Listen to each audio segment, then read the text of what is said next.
Yeah, and one of the things that we heard from Phoenix Fire is that if you live downwind of this, which is effectively to the east of where this fire is burning near 27th Avenue and Buckeye, a lot of this area has already been evacuated by Phoenix police and firefighters. But if you are in the area and this smoke is kind of going over you right now, the suggestion from Phoenix firefighters was to shelter in place. You can continue running your air conditioning unit. Make sure everything is closed up on your home right now.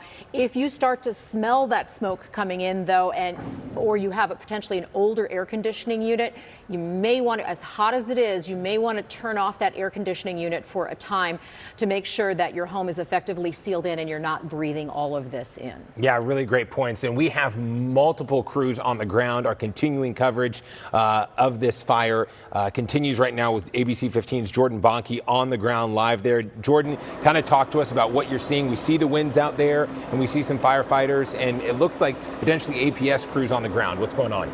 Yeah, so I can tell you I'm standing right next to photojournalist Danny Bavaro right now, and he's able to push in on some of those flames. This is what happened just a couple of weeks ago when we were covering this propane fire, when it gets this hot. Sometimes when these fires are just so huge, so abundant, they're going to start to get sporadic and move in different pockets. And that's what this crew appears to be doing right now. There's an open flame here, and you can see Phoenix Fire battling another one right here. I did just speak with a woman who says that her husband works at an adjacent business, just next door to the one that is such the attention right now for Phoenix Fire. She said that this is a junkyard, just an array of different things that are in there right now. It started as she said that her son noticed that there was something on fire outside, maybe a brush fire or a shed that was on fire, she said, and then it just ballooned into this enormous fire that could be seen up and down I-10 as you're heading towards downtown Phoenix, this here in just South Phoenix. Where we're standing is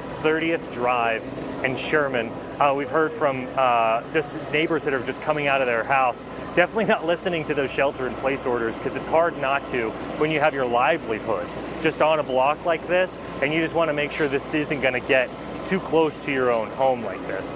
These police tape, this tape just started showing up, and we also heard APS crews have started to respond because of some power line challenges, and also water is a challenge. She's seeing huge fire hoses, a chopper overhead now as well, but trying to put this thing out. That fire's still just blazing over there, and Phoenix Fire is aware of it. These are just things that are lower priorities for Phoenix Fire, knowing that there are attack points, and there are at least 3 ladders behind us. Here we go. Here we go. We got a fire truck. He's going to blow through this. He's going to blow through this crime scene here. I'm going to send it back to you. This is coming through here for now. Really want to let those firefighters get their job done, get out of their way, make sure that you guys are safe out there and the fire crews are safe as well. So you'll continue to gather information from your perspective there. But right now, we want to get back out to our Nicole Grigg. And Nicole, we heard that this started as a grass fire. We don't know exactly the ignition point yet or exactly what started the grass on fire. But what can you share from us where you are? Well, I can tell you, you guys have been talking about the wind gusts out here. I had to put my hair back just because the wind is whipping. So it questions if this started out as a brush fire, is that what spread this? I've been watching a new fire truck arriving, trying to see if they're switching out right now because of these temperatures. You can also see this ambulance coming up right now. What I don't know is if they loaded anyone into the back of it, whether it was a firefighter or a pedestrian, but you can see them leaving here right now. There's another ambulance down there too. Sorry, let me get out of the way.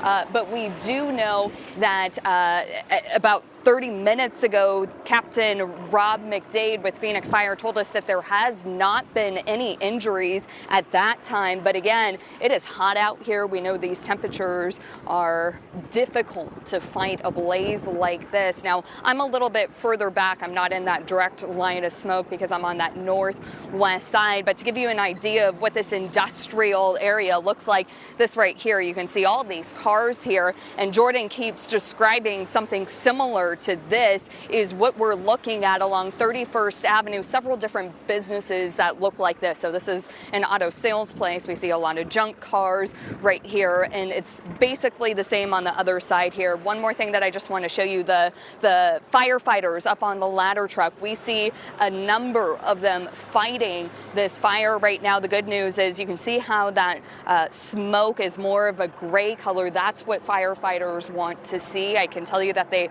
have been working on like that defense mode strategy. And again, it's unclear what exactly started that brush fire and what led to it jumping over here. I think Jorge brings up a valid point of we will have to wait and see to see if wind gusts played any factors out here, guys. Thank you very much for your perspective there.